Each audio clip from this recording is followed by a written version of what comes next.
Halo adik-adik, jumpa lagi bersama saya Dion dan pada kesempatan ini saya dipercayakan untuk membawakan materi masa pengenalan lingkungan sekolah peserta didik baru tahun pelajaran 2020-2021 pada SMP Katolik Adi Sucipto Penfui Kota Kupang. Dan pada kesempatan ini saya dipercayakan untuk membawa materi tentang cara belajar efektif. Oke adik-adik, sebelum kita masuk kepada materi, ada beberapa hal yang ingin saya mau sampaikan kepada adik-adik bahwa terkait dengan situasi sekarang ini, pandemi COVID-19 atau Corona, saya mohon kepada adik-adik untuk selalu tetap berada di rumah, dan ketika adik-adik hendak keluar rumah, jangan lupa menggunakan masker dan cuci tangan menggunakan sabun, lalu tetap jaga jarak dan jaga pola makan serta istirahat yang cukup biar adik-adik selalu dalam kondisi yang sehat walafiat. Salam sehat. Oke, adik-adik, kita masuk kepada materi, dan materi yang kita mau bahas pada kesempatan ini adalah cara-cara atau kiat-kiat untuk belajar yang baik dan benar. Namun sebelum kita masuk kepada tips-tips yang akan saya mau berikan kepada adik-adik, pertama saya ingin menyampaikan definisi daripada belajar efektif. Apa itu belajar efektif? Belajar efektif adalah belajar atau proses belajar mengajar yang berhasil guna. Dan proses pembelajaran itu mampu memberikan pemahaman, kecerdasan, ketekunan, mutu dan kualitas yang lebih baik, serta pembelajaran itu juga mampu memberikan perubahan perilaku dan dapat diaplikasikan atau diterapkan dalam kehidupan sehari-hari adik-adik, sehingga hasil dari pembelajaran itu akan dapat menghasilkan sumber daya manusia yang unggul. Jadi pembelajaran itu adik-adik tidak hanya sekedar untuk mencari ilmu atau mencari pengetahuan, tetapi lebih daripada itu bahwa pembelajaran itu harus mampu memberikan kesempatan untuk adik-adik merubah perilaku dari yang sebelumnya tidak baik menjadi lebih baik. Oke adik-adik, kita masuk kepada tips-tips belajar yang baik dan benar. Dan di sini nanti akan saya berikan beberapa tips yang harus adik-adik pelajari atau bisa juga adik-adik ikuti, sehingga nanti semoga tips-tips ini bisa memberikan manfaat yang signifikan buat adik-adik semua. Oke, kita masuk kepada tips yang pertama. Tips yang pertama adalah belajar kelompok. Adik-adik, tentu saja belajar kelompok itu menyenangkan karena belajar berbareng dengan teman-teman adik-adik. Lalu jangan lupa dalam belajar kelompok ini mohon bimbingan orang tua, bapak atau mama, sehingga proses belajar kelompok itu berjalan dengan baik. Oke, tips yang kedua adalah rajin membuat catatan intisari pembelajaran. Nah, di sini adik-adik saya sarankan untuk menyiapkan satu buku notes kecil yang berfungsi untuk mencatat semua poin-poin penting dari pelajaran atau dari penjelasan yang disampaikan oleh Bapak dan Ibu Guru. Sehingga notes kecil ini adik-adik bisa bawa kemana-mana. Begitu adik-adik punya kesempatan, buka kembali notesnya dan pelajari kembali apa yang sudah disampaikan oleh Bapak dan Ibu Guru. Kita masuk kepada tips yang berikut, membuat perencanaan yang baik. Adik-adik, percaya atau tidak percaya, untuk mencapai tujuan itu, kita harus memiliki perencanaan yang matang. Oleh karena itu, adik-adik buatlah jadwal sebaik mungkin, jadwal belajar, sehingga nanti jadwal itu yang mengarahkan adik-adik untuk mulai belajarnya kapan, waktunya kapan, jadi semuanya sudah diatur. Oke, kita masuk kepada tips yang berikut, yaitu disiplin dalam belajar. Ini juga penting adik-adik. Kalau kita belajar dari siang sampai malam tapi kita tidak disiplin waktu, itu sama saja bohong. Jadi semua pembelajaran yang kita pelajari itu akan tidak memberikan apa-apa buat kita. Oleh karena itu sangat dituntut kepada adik-adik untuk lebih disiplin dalam belajar. Oke, kita masuk kepada tips yang berikut. Aktif bertanya dan ditanya. Maksudnya begini adik-adik, ketika adik-adik mengalami kesulitan, adik-adik jangan malu-malu untuk bertanya kepada Bapak dan Ibu Guru. Begitu juga ketika adik-adik mau menguji kemampuan adik-adik. tidak usah sungkan-sungkan menanyakan ke teman, teman tolong tanya saya, apakah saya bisa menjawab atau tidak. Jadi harus berani ya adik-adik. Lalu kita masuk kepada tips yang berikut, yaitu belajar dengan serius dan tekun. Ini sudah pasti ya adik-adik. Jadi ketika kita mau belajar itu diusahakan untuk selalu serius dan tekun, sehingga nanti tidak sia-sia apa yang kalian pelajari. Oke, kita masuk kepada tips yang berikut. Hindari belajar berlebihan. Adik-adik begini, kebanyakan dari adik-adik itu ketika waktu ujian sudah dekat, adik-adik sudah mulai mempersiapkan diri dengan belajar, tapi tidak melihat waktu. Belajar sampai larut malam, itu tanda-tanda adik tidak punya persiapan. Sebenarnya belajar yang berlebihan ini akan memberi efek yang tidak baik buat adik-adik, di mana ketika adik-adik mengerjakan ujian, karena semalamnya sudah lelah belajar, akhirnya mengerjakan soal ujian itu tidak dengan baik. Jadi tolong ini dihindari ya adik-adik. Lalu kemudian kita masuk kepada tips yang berikut, yaitu adalah jujur dalam mengerjakan ulangan atau ujian. Jadi ini penting adik-adik. Integritas itu sangat penting. Jadi ketika adik-adik mengerjakan ujian atau ulangan, itu harus adik-adik jujur mengerjakannya. Karena saya selalu bilang bahwa prestasi itu penting, tapi kejujuran yang paling utama. Oke, kita masuk kepada tips yang berikut. Jadilah seorang pemimpin, lalu latihlah rasa tanggung jawabmu. Karena menjadi seorang pemimpin yang baik, dia berawal dari punya rasa tanggung jawab yang besar. Sehingga di sini adik-adik ketika diberi tugas untuk mengerjakan tugas, jadi adik-adik harus bertanggung jawab, harus menyelesaikan tugas itu tepat waktu. Itu namanya punya tanggung jawab, dan itu adalah ciri-ciri seorang pemimpin. Lalu kita masuk kepada tips yang berikut, mendengarkan penjelasan guru dengan baik. Ini juga penting adik-adik. Ketika Bapak Ibu guru menjelaskan materi kepada adik-adik, sangat-sangat diharapkan adik-adik mendengarkan ini dengan baik-baik, sehingga apa yang disampaikan oleh Bapak dan Ibu guru itu benar-benar adik-adik bisa memahaminya. Jadi sangat penting untuk mendengarkan orang lain. Oke, kita lanjut kepada tips yang berikut.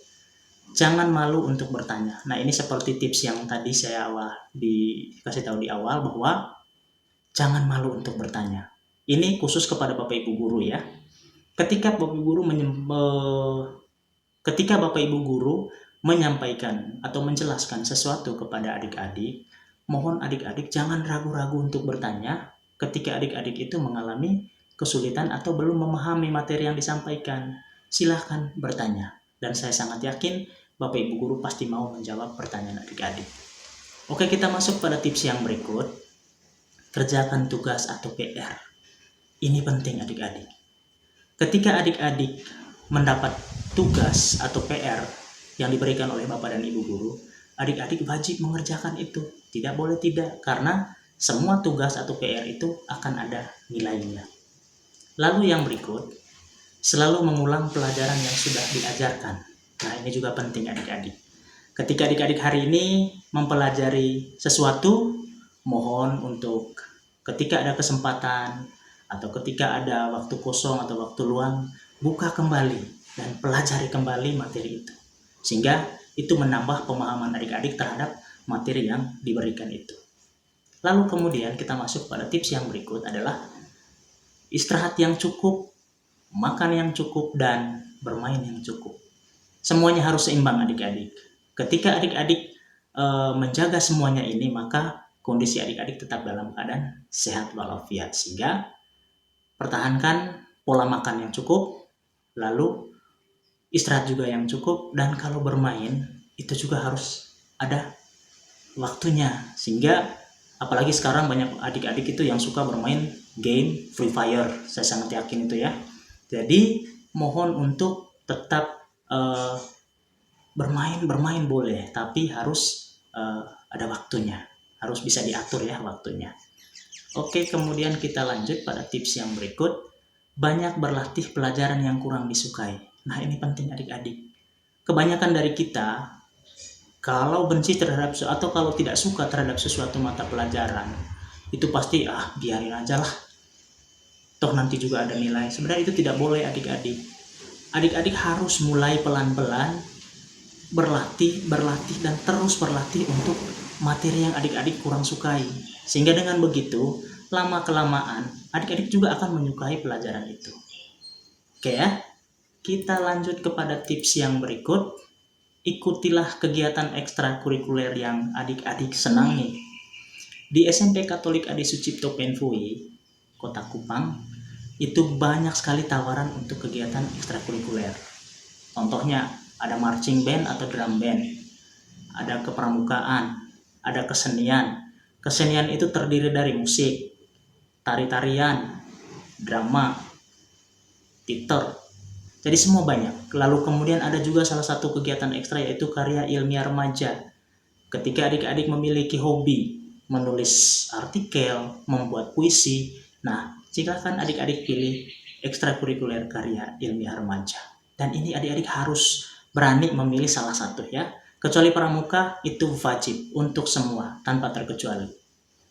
Oke, kita lanjut pada tips yang berikut adalah cari seorang pembimbing yang baik.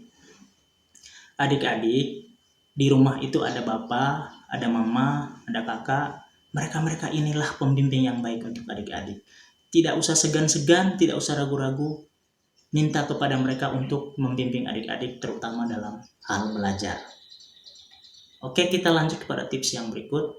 Lokasi dan situasi yang kondusif. Bagaimana supaya belajar itu berjalan dengan baik? Tentu saja harus didukungi oleh lokasi dan situasi yang kondusif. Situasi yang paling pas untuk belajar adalah di kamar adik-adik. Masuk kamar, tutup pintu, nyalakan lampu, buka buku. Itu pasti apa yang kalian pelajari langsung bisa dipahami. Lalu kita masuk kepada tips yang berikut. Jangan suka mencontek teman. Nah, ini tidak baik adik-adik. Kalau ada adik-adik yang suka mencontek, itu tandanya bahwa dia tidak punya kemampuan. Jadi diusahakan untuk menghindari mencontek karya atau pekerjaan teman, terutama pada saat ujian ya. Kita masuk kepada tips yang berikut adalah metode imitasi atau meniru. Jadi begini adik-adik, ketika adik-adik melihat seorang teman yang kemampuannya jauh di atas adik-adik, adik-adik bisa meniru dia, gaya belajarnya dia, lalu hal-hal yang baik dari dia. Ingat, yang ditiru itu yang positif ya adik-adik, jangan tiru yang negatifnya. Oke, kita masuk kepada tips yang berikut, trial and error. Trial and error. Biasanya adik-adik ketika mencoba sesuatu pasti gagal, mencoba sesuatu dan gagal lagi. Nah, ini yang harus adik-adik terus lakukan ketika mencoba. Jangan pernah menyerah. Cobalah terus sampai kalian menemukan solusi yang pas untuk masalah yang kalian hadapi atau kesulitan yang kalian hadapi. Itu trial and error.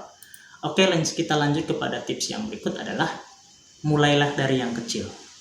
Tidak usah berpikiran yang jauh-jauh atau harus sampai kemana. Kita harus berawal dari yang kecil. Dari rumah kita lakukan hal-hal yang kecil. Kemudian lama-kelamaan hal-hal kecil itu akan membawa Anda kepada hal-hal yang besar. Oke adik-adik, kita lanjut kepada tips yang berikut. Sering-seringlah praktis atau latihan. Jadi di sini adik-adik, ketika adik-adik mendapatkan soal-soal atau latihan-latihan, sering-seringlah mengerjakan itu. Karena dengan melakukan banyak latihan, secara tidak sadar, pemahaman adik-adik terhadap materi yang sering Anda lakukan itu akan memberikan Anda pemahaman yang cukup optimal. Sehingga pada saat ujian, kalian tidak perlu panik lagi untuk menghadapi ujian karena kalian sudah merasa siap untuk mengikuti ujian. Lalu yang berikut adalah fokus. Ini penting adik-adik. Kalau kita belajar terus tapi tidak fokus, itu sama saja tidak ada gunanya. Jadi sangat diperlukan fokus dalam belajar, konsentrasi pada apa yang kalian pelajari. Oke, kita masuk kepada tips yang berikut adalah menggunakan media dan sumber-sumber yang relevan. Nah, ini penting adik-adik. Ketika adik-adik membaca sebuah buku dan kalian mendapat sesuatu dari buku itu, tentu kalian tidak mau kan pengetahuan kalian hanya bersumber dari satu buku saja. Oleh karena itu, adik-adik disarankan untuk menggunakan sumber-sumber lain yang relevan. Bisa googling, cari materi-materi yang berhubungan dengan pembelajaran, atau materi-materi yang berhubungan dengan apa yang kalian pelajari. Dengan begitu, adik-adik akan kaya terhadap pengetahuan yang adik-adik pelajari. Oke, kita masuk kepada tips yang terutama dan yang terakhir adalah mohon bimbingan Tuhan. Ini sangat penting adik-adik. Ketika adik-adik sebelum beraktivitas, sebelum belajar, pastikan bahwa Roh Kudus membimbing adik-adik sehingga adik-adik benar-benar dituntun dan dibimbing. Oleh karenanya, apa yang adik-adik pelajari bisa adik-adik mengerti, bisa adik-adik pahami dengan baik karena bantuan Roh Kudus. Oke adik-adik, itulah 30 tips yang saya berikan pada kesempatan ini. Semoga bermanfaat buat adik-adik. Jika adik-adik ingin berkomunikasi atau bertanya tentang tips-tips tadi, silakan hubungi saya di nomor WA saya, atau bisa juga langsung komentar di deskripsi di kolom komentar video ini. Saya tunggu ya adik-adik. Oke, akhir kata saya mengucapkan selamat datang murid hebat. Anda bisa karena Anda luar biasa. Dah.